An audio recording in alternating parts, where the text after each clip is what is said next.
समस्या है मधुमेह की। मधुमेह, डायबिटीज। डायबिटीज का जो मापक पहले था 1947 से पहले, वो था कि हमारी आयु प्लस 100, इतना जोड़ दीजिए, यानी कि अगर आपकी आयु 60 वर्ष है तो 60 वर्ष है तो आपकी 160 शुगर नॉर्मल होती है। अब 160 अगर यहां आप किसी की हो तो बड़ा बवंडर हो जाए, बहुत समस्या में गिर गए हम तो। अभी पीछे बताया, शायद ब्रिटेन में इसके ऊपर चर्चा हुई और एक डॉक्टर ने खुली घोषणा की, बोले 250 भी अगर किसी की डायबिटीज है तब भी नॉर्मल है।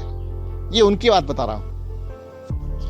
हमारे जो डायबिटीज है हमारे दिमाग में घुस गई है, ठोक ठोक करके घुस गई दिमाग में। अब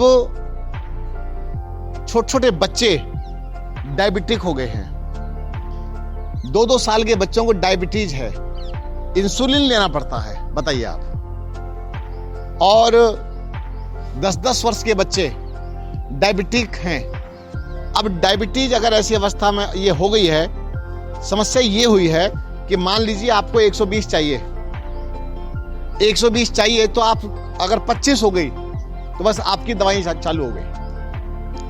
मैं आपको बताता हूं कि जब आप कभी तनावग्रस्त होते हैं, टेंशन में होते हैं, तो पैरामीटर्स जो हमारे बॉडी के वो ऊपर नीचे होते रहते हैं। तो इसमें मुझे लगता है कि बहुत ज्यादा घबराने की या परेशान होने की आवश्यकता नहीं है। आप अभी जूस पी लीजिए, लौकी का, खीरे का जूस पी लीजिए, पेठे की सब्जी खा लीजिए, लौकी की सब्जी खा लीजिए, उबली बॉइल्ड सब्जी, आप चेक करा लीजिए, उतने से ही आपकी शुगर कंट्रोल होनी शुरू हो जाएगी। ये इतना बड़ा हुआ नहीं है, इसको क्यों इतना मतलब टेंशन का रूप दे दिया है। तो डायबिटीज को अगर कंट्रोल करना है, इसके लिए अपनी आंतों को साफ रखें, आमाशय की धुलाई करके रखें और खुल के ठाका मार के हंसें। आधी बीमारी तो वैसे गई और बाकी बची थोड़ी सी, उसके लिए खीरे का रस बढ़िया लाभ देगा, लौकी का रस फायदा करेगा। और इसके लिए लौकी की सब्जी, तुरई की सब्जी, टिंडे की सब्जी, पेठे की सब्जी, ये हल्की हल्की सब्जियां लो।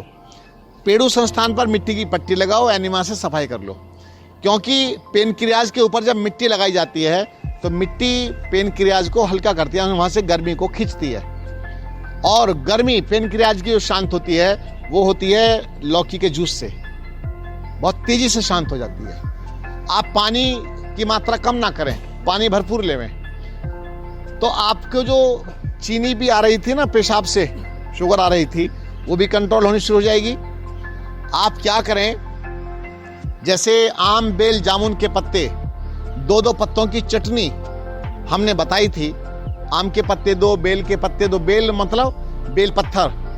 और बताएं, हिंदू वर्ग में, हिंदू समाज में जो बेल पत्थर, जो शंकर जी के ऊपर पत्ता चढ़ाया जाता है, बेली पत्र, और इसके साथ ही बेल पत्थर और भी, जैसे उसका शरबत बना के पिलाया जाता है गर्मियों में, इसलिए इतनी बार नाम ले रहा हूं, बिल। तो इस तरह से कई नामों से इसको जाना जाता है। अब कई लोग जो दूर दूर बैठे बैठे वीडियो सुन रहे होते हैं, ऑडियो सुन रहे होते हैं, उनकी समझ में नहीं आता, फिर बीच नीचे कमेंट करते हैं कि बेल मतलब, बेल क्या है। तो बेल फल आता है, उसका पत्ता लेना है, तो उसके पत्ते लीजिए 2। अब उसके एक पत्ते में 3 होते हैं, है पता, एक में ही 3 पत्ते लगे होते हैं, तो आपको 2 लेने हैं, यानी कि 2 डंठल लेने हैं जिस पर 3 लगे हुए हैं, कि 6 हो गए वो। इस तरह से आम के पत्ते 2 और जामुन के पत्ते 2, इन पत्तों की क्या चटनी बनाइए। चटनी बना करके दिन में 2 बार ले लीजिए, 1 सप्ताह लीजिए और शुगर चेक करा लीजिए। पीछे हमारे पास एक फोन आया कि आचार्य जी, जो आपने चटनी बताई थी और खान पान बताया था, उस प्रक्रिया से 450 से हम पूरे बिल्कुल नॉर्मल पर आ गए। हमें कोई इंसुलिन नहीं लेना पड़ रहा है, कोई दवाई नहीं लेनी पड़ रही है, और बिल्कुल हम टेंशन फ्री हो चुके हैं, हमारी डायबिटीज ठीक हो गई है। तो इस तरह से आप लोग अपनी डायबिटीज की समस्या को ठीक कर सकते हैं बिना दवाओं के। और जब तक आप प्रसन्न रहना नहीं सीखेंगे, जब तक आप खुश रहना नहीं सीखेंगे, जब तक आप कहे नहीं लगाएंगे, तो तब तक डायबिटीज आपका पीछा छोड़ने वाली नहीं है। ये बुझे बुझे से नहीं रहना, मस्ती के साथ जिंदगी जीना, तो तब जाकर के आप अपनी डायबिटीज से मुक्त हो पाएंगे। तो इस तरह से आप कई लोग क्या करते हैं, नंगे पैर घास पर घूमते हैं। घास पर घूमना चाहिए, अच्छी बात है, आंखों की ज्योति बढ़ती है और डायबिटीज को उससे भी लाभ मिलता है। ये डायबिटीज वैसे उन लोगों को ज्यादा बनती है जो बहुत ज्यादा लग्जरी जीवन जीते हैं। लग्जरी जीवन जीने वालों को ये समस्या आ जाती है। लेकिन एक बहन अभी मेरे पास में आई, उसको देख के तो नहीं लगता था कि वो उसका बेटा भी लग्जरी जिंदगी जीता होगा। मुझे लगता है कि वो भी खेल कूद करता होगा। इतने पर भी डायबिटीज आ गई। अब अगर इतने पर डायबिटीज आई है तो अब मैं उन माता पिताओं को दोष देता हूं। किन माता पिताओं को? जिन्होंने गलत जीवन जी करके बच्चे पैदा किए, गलत जिंदगी जी करके। क्यों? तंबाकू भी खा रहे थे, गुटखा भी खा रहे थे, शराब भी पी रहे थे। जब तुम ऐसा काम तुम्हें करना ही था तो बच्चे पैदा नहीं करने थे, तुम्हें शादी नहीं करनी चाहिए थी। तुम फिर ऐसे ही करो। क्यों?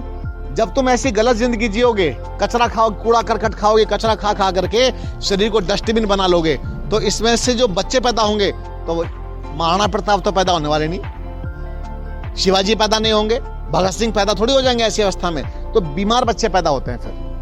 क्यों? शुक्राणु अंदर से बहुत हल्का, बहुत दुर्बल होते हैं और वो या तो अंदर ठहरता नहीं है, ठहर भी गया तो वो दुर्बल अवस्था में होते हैं।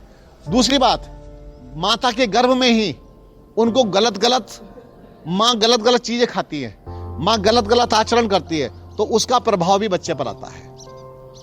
अब जब बच्चा पैदा हो जाता है तो बच्चा पैदा होते ही कई सारी बीमारियों से ग्रसित होकर के आता है।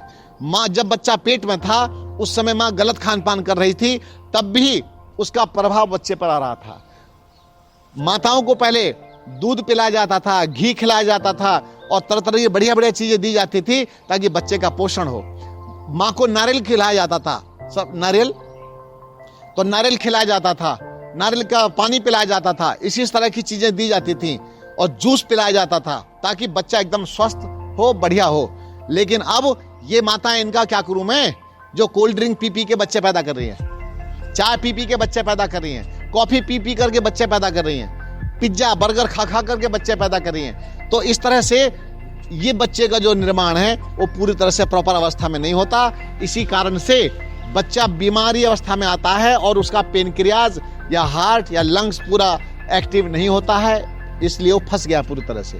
तो आइए हम बच्चों का निर्माण ढंग से करें और गलत चीजों का हम स्वयं भी त्याग करें। जिनका विवाह नहीं हुआ है, मैं उनके लिए भी निर्देश देना चाहता हूं कि आज से ही गलत चीजें छोड़ो, लड़कियां हो चाहे लड़के हों।